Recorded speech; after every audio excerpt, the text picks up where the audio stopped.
grow in it. Right sir, ఇది mark Mobius ప్రముఖ investor అభిప్రాయం ఇది. సో చాలామంది దేశాధినేతలే చెప్పారు కదా సార్, యుద్ధాలను ఆపగల సత్తా మోదీకి ఉంది, భారత్కి ఉంది అని చెప్పేసి. సో ఏం చెప్తారు? ఆపితే మంచిదే కదండి. ఆపితే మంచిదే. మరి ఎన్ని యుద్ధాలు ఆపారు ఇప్పటికి? మనము ఇప్పుడు ఏదన్నా ఒక ప్రాతిపదిక, ఇప్పుడు డొనాల్డ్ ట్రంప్ ఆపగలుగుతారా, నరేంద్ర మోడీ ఆపగలుగుతారు యుద్ధాన్ని? ట్రంప్. అది చర్చ ఎందుకండి? ఇప్పుడు మనము కొన్ని ఎగ్జాగరేషన్లు అలవాటు చేసుకుంటామండి. యుద్ధాలని ఆపగలిగే సత్తా ఉన్నప్పుడు ఎందుకు ఆపుతలేడు? మరి ఎందుకు ఆపుతలేడండి? అంటే ఇష్టం లేదు ఆపడం. సత్తా ఉంది అనేది ఆ దేశాధినేతలే చెప్పారు. నేను అనేది సత్తా ఉంటే ఎందుకు ఆపుతలేడు అంటున్నా. అంటే ఆపడం ఇష్టం లేదా మోడీకి? సత్తా ఉంటే ఆపాలి కదండి. మీకు అది క్వశ్చన్ అది కాదు. సత్తా ఉన్నది యుద్ధాలు ఆపగల సత్తా ఉన్నదన్న పదము కరెక్ట్గా అదే వాడారా? అంటే ఇవాళ ఉన్న సిచ్యువేషన్లో మీడియేట్ సత్తా ఉండడం వేరు, ఆపడ సత్తా వేరు కాదు. ఇప్పుడు మీరు అది మన తెలుగు పత్రికల్లో వచ్చే వరకు, ట్రాన్స్లేషన్కి వచ్చే వరకు ఇలాగే రాస్తారు. అంటే ఈ పదాలు వాడితే సో సత్తా ఉన్నది, ఆపడానికి సత్తా ఉంటే మరి ఎందుకు ఆపుతలేడు అనే క్వశ్చన్ వస్తారు అదా? అంటే ఆయనకు ఆపడం ఇష్టం లేక ఆపడం లేదా? సత్తా ఉన్నప్పుడు ఆపేయచ్చు కదా. ఇప్పుడు నాకు ఈ బాటలు ఎత్తే సత్తా ఉంది, ఎత్తుతలేను నేను ఇక్కడ ఇట్లే పెట్టి ఎత్తే సత్తా ఉంది కానీ నేను ఎత్తాను అంటారు ఎవరన్నా? చెప్పండి నాకు. అందువల్ల సత్తా ఉన్నది సమస్య కాదు. మీకు మోడీ దేశంలోనే మీడియా ఎట్లుంటుందంటే ఇలాగే ఉంటుంది. దేశంలోనే మోడీ అత్యంత పవర్ఫుల్ లీడర్ అని ఇండియా టుడే సర్వే చేసి కనుక్కున్నదట. వాళ్ళే అసలు దీన్ని సర్వే చేసి తెలుస్తుందండి మోడీ పవర్ఫుల్ అని. అరే భారతదేశానికి 3వ ప్రధానమంత్రి పవర్ఫుల్ కాకపోతే ఇండియా టుడే సర్వే చేస్తేనే కనుక్కున్నారా? మరి ఎన్ని కోట్లు ఖర్చు పెట్టిండ్రు ఈ సర్వే తెలుసుకోవడానికి? నన్ను అడిగితే నేను వెంటనే చెప్పేవాడు కదా. అరే 3వసారి దేశ ప్రజలందరూ కలిసి ఎలక్ట్ చేసుకున్నాక ఆయన పవర్ఫుల్ పర్సన్ అని చెప్పి సర్వే చేసిందట. సర్వే చేస్తే కనుక్కోవడం ఏదో నాకు నిజంగా అర్థం కూడా కావడం లేదు. సో నేను కూడా సర్వే చేసి వాటర్ బాటిల్ అని కనుక్కున్నా దీన్ని. సో వాటర్ బాటిల్ ఇది నేను సర్వే చేసిన, ఇది టేబుల్ సర్వే చేసిన, ఇది మైక్ సర్వే చేసి కనుక్కున్నా. సర్వే చేసి కనుక్కుంటే ఏంటండి దానికి? Prime minister Narendra Modi most powerful survey చేయాలా? దానికి మన పత్రికలన్నీ సర్వే చేసింది ఇండియా టుడే. ఆశ్చర్యం అసలు ఈ దేశంలో మీడియా ఇంత అజ్ఞానంలో ఉంటే ఎట్లా అని. సర్వే ఏది కనుక్కుంటారు? సర్వే ఎక్కువ తెలియదు కనుక్కుంటారా కదా? తెలిసింది కనుక్కుంటారంటే ఎవడ సర్వే చేసి? భారతదేశంలో most powerful leader Narendra Modi సంగతి సర్వే చేయాల్సిన అవసరం లేదు. ఏ సర్వే చేయకపోయినా తెలుసు కదా. దాంట్లో అవుతే ఉన్నది 3వసారి ప్రైమ్ మినిస్టర్ కావాలంటే మామూలు విషయం కాదు కదా. దేశంలో జవహర్లాల్ నెహ్రూ తర్వాత వరుసగా 3వసారి ప్రైమ్ మినిస్టర్ అయిన నాయకుడు ప్రధానమంత్రి నరేంద్ర మోడీ. దేశంలో ఇప్పటికీ కూడా 42% మంది ప్రజలు ఈవెన్ టుడే మోడీకి అనుకూలంగా ఉన్నారు. ఇది మోస్ట్ ఇన్ఫ్లుయెన్షియల్ ఇండియన్ లీడర్. దీనికి సర్వేలు అవసరమే లేదు, దీనికి డిస్ప్యూట్ కూడా లేదు. ఎవరైనా డిస్ప్యూట్ చేస్తున్నారు ఎవరైనా చెప్పండి నాకు.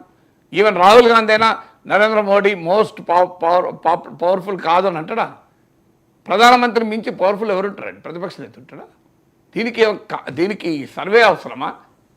ప్రధానమంత్రి కన్నా మించిన ఇన్ఫ్లుయెన్షియల్ పవర్ఫుల్ ఎవరైనా ఉంటారా? నాకు అర్థం కాని అంశం అది. ఇండియా టుడే ఎటు ఉంటాడా? ఓనర్ ఉంటాడా?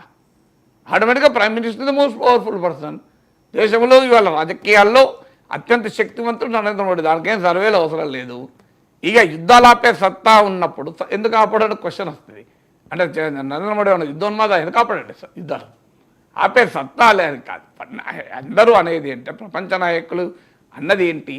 ప్రపంచ నాయకులు అన్నది ఇవాళున్న రాజకీయ పరిస్థితుల్లో 2 యుద్ధాలు జరుగుతున్నాయి.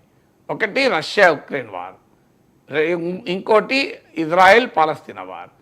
ఇజ్రాయెల్ పాలస్తీనా వార్లోను రష్యా ఉక్రెయిన్ వార్లోను ప్రపంచంలో ఉన్నటువంటి నేతల పేరు అంటే దేశాధినేతలు. దేశం ఎప్పుడు కూడా ఇక్కడ దేశం భారతదేశ ప్రధానమంత్రికి ఉన్న అవకాశం ఏంటి అన్నప్పుడు మీరు ఇజ్రాయెల్ పాలస్తీనా యుద్ధం ఉంది. అమెరికా దేశం ప్రపంచంలో America, Russia, China, India, Brazil ఇవే కదండి ప్రధానమైన దేశాలు. మీరు అమెరికా అధ్యక్షుడు ఉన్నాడు. అమెరికా అధ్యక్షుడు ఓపెన్గా అమెరికా ప్రభుత్వం ఇజ్రాయెల్కి అనుకూలం, పాలస్తీనా అమెరికాను శత్రువుగానే చూస్తుంది. రష్యా అధ్యక్షుడు పుటిన్ ఆయన యుద్ధం చేసుకుంటూ ఆయన ఇంకో యుద్ధాన్ని ఆపలేడు. చైనా అధినేత జింపింగ్ మీకు అటు ఇజ్రాయిల్ పైన ఇటు పాలస్తీనా పైన ఈక్వల్ ఇన్ఫ్లుయెన్స్ ఉన్న నాయకుడు కాదు. ఎందుకు కాదు అంటే చైనా ఇజ్రాయిల్ ఇన్ఫ్లుయెన్స్ చేసే అవకాశం ఉండదు. ఎందుకు ఉండదు? అది అమెరికాకు మిత్రదేశం కనుక. చైనాకు అమెరికాకు పోటీ ఉంది కనుక. ఈ మిగిలింది ఎవరండి? ఆటోమేటిక్గా భారతదేశమే కదా. ఎందుకంటే ఇజ్రాయిల్ ప్రధానమంత్రి నెతన్యాహు కానీ ఇటు పాలస్తీనా హక్కుల కొరకు నిలబడ్డ దేశం భారతదేశం.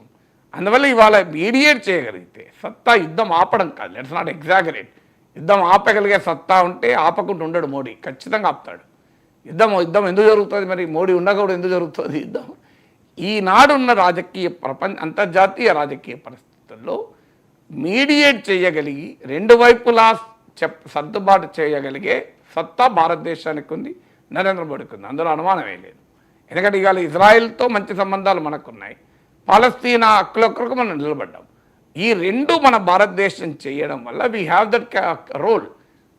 మీకు రష్యా ఉక్రెయిన్ ఉంది, అటు ప్రపంచంలో ఎంతమంది నేతలు మాస్కోకు అలాగే కీవ్కు రెండు ప్లేస్లకు వెళ్ళగలిగారు. మీరు చూడండి, ఒక ఎగ్జాంపుల్ చెప్పండి నాకు.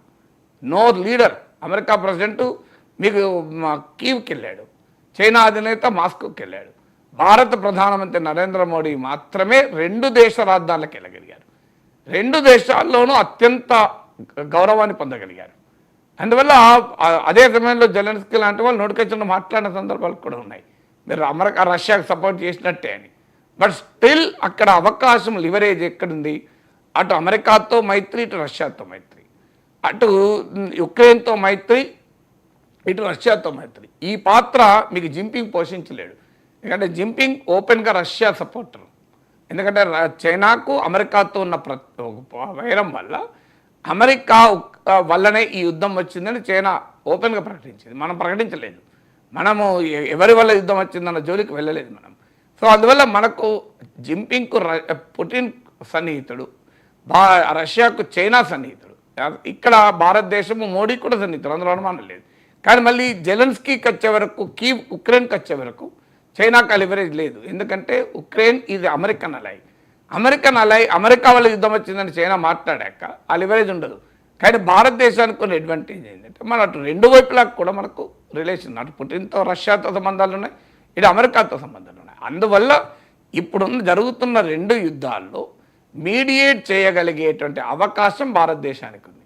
దాన్ని మనము ఎగ్జాగరేట్ చేసి యుద్ధాలు ఆపగలిగే సత్తా ఉంది అని కంక్లూజన్కి వస్తే నాలాంటి వాడికి చిన్న అనుమానం వస్తుంది. మరి సత్తా ఉన్నప్పుడు ఎందుకు చూపెట్టడం లేదు?